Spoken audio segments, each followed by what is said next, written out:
Iraani režiimi keskmes on tekkinud šokitsoon ja nüüd on näha avatud, tugevat ja üha ohtlikumat survet Iraani uuele juhile.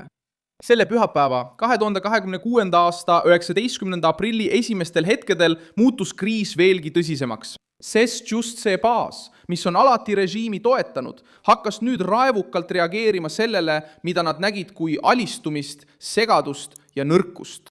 Mängus ei ole ainult tavaline poliitiline võitlus. Toimumas on sisemine lõhe Iraani võimu südames. Kes on selle kõige keskmes? Ühel pool on uus Iraani juht, kes püsib vaikuses ega ilmu avalikkuse ette. Teisel pool on islami revolutsiooniline kaardivägi, parlamendi liikmed, režiimiga seotud kanalid ja rühmitused, kes on hakanud ründama Ameerika Ühendriikidega läbirääkimistes osalenud isikuid. See plahvatab Teheranis, otse Islamivabariigi võimusüsteemi sees, kuid sellel on otsene mõju Hormuzis, mereteede sõjalises kontrollis ja narratiivisõjas, mida režiim üritab pidada, et mitte seestpoolt kokku variseda. Kriis puhkes siis, kui Iraani välisminister teatas, et kaubalaevadel on Hormuzi väin täielikult avatud Liibanoni relvarahu ajal. See žest mõjus režiimi sees nagu pomm. Reaktsioon oli kohene. Parlamendijuhid, islami revolutsiooni kaardiväega seotud komandörid ja kõva liiniga seotud kanalid hakkasid seda teadet kahtluse alla seadma, öeldes, et see näib olevat ainsa tõelise hoova loovutamine, mis Iraanil USA ees veel alles oli. Paljudele Iraani enda süsteemi sees tundus Hormuzi avamine ilma konkreetset järeleandmist saamata kui alistumine. Seetõttu omandavad rahutused surmava ja sümboolse tähenduse. See ei ole selles mõttes tavaline opositsiooni protest. Valdav tõlgendus on teine. Osa neist, kes tänavatele tulid, on just see baas, kes on alati režiimi toetanud, kuid nad on nüüd vihased, sest usuvad, et Iraani juhtkond tavanes, andis järele ja kaotas initsiatiivi.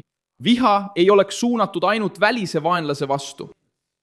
See oleks suunatud oma enda võimu inimeste vastu, nende vastu, kes rääkisid läbirääkimistest, nende vastu, kes teatasid avamisest, nende vastu, kes nende rühmade arvates andsid strateegilise positsiooni ära ilma midagi vastu saamata.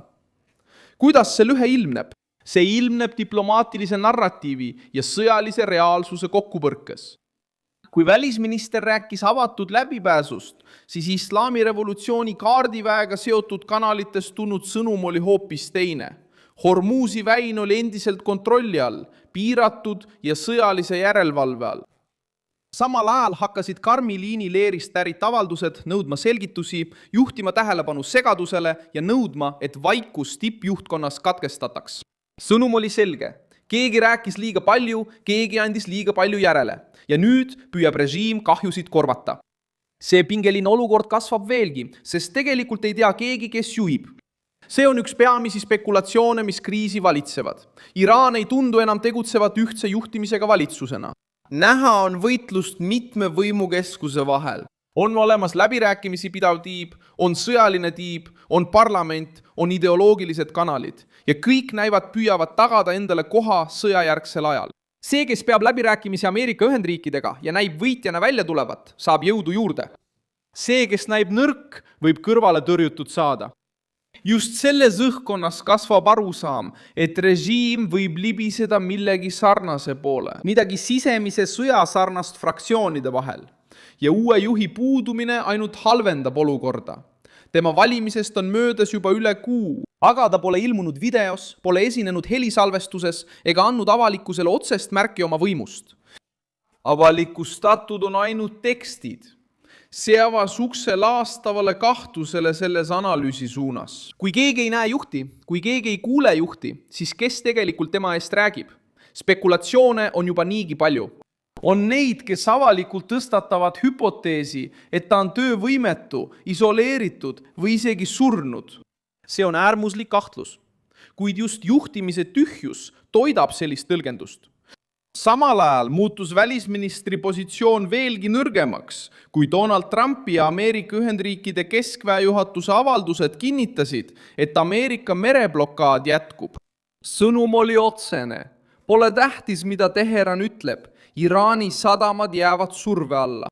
See punkt on otsustav, sest nende arvates, kes kritiseerivad läbirääkimisi, andis Iraan oma peamise relva ära, muutmata olukorda merel, lõpetamata blokaadi ja toomata majandust kriisist välja. Just siis muutus ärritus poliitiliseks rünnakuks. Üks parlamendiliige, kes on seotud režiimiga, ütles isegi, et välisminister seisaks oma sotsiaalmeedias tehtud avalduse eest silmitsi tagandamismenetlusega, kui poleks sõjaaeg.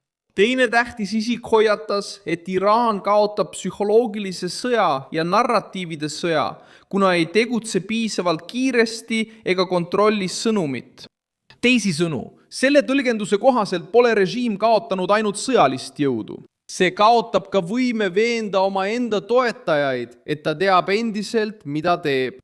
Olukord muutus tõsisemaks, kui režiimiga seotud agentuur Tasdak nimetas välisministri sõnavõttu halvaks, puudulikuks ja segadust tekitavaks. Ja veelgi enam, ta kordas, et iga laev, mis soovib läbi sõita, peab oma läbipääsu kooskõlastama Islami revolutsioonilise kaardiväe mereväega.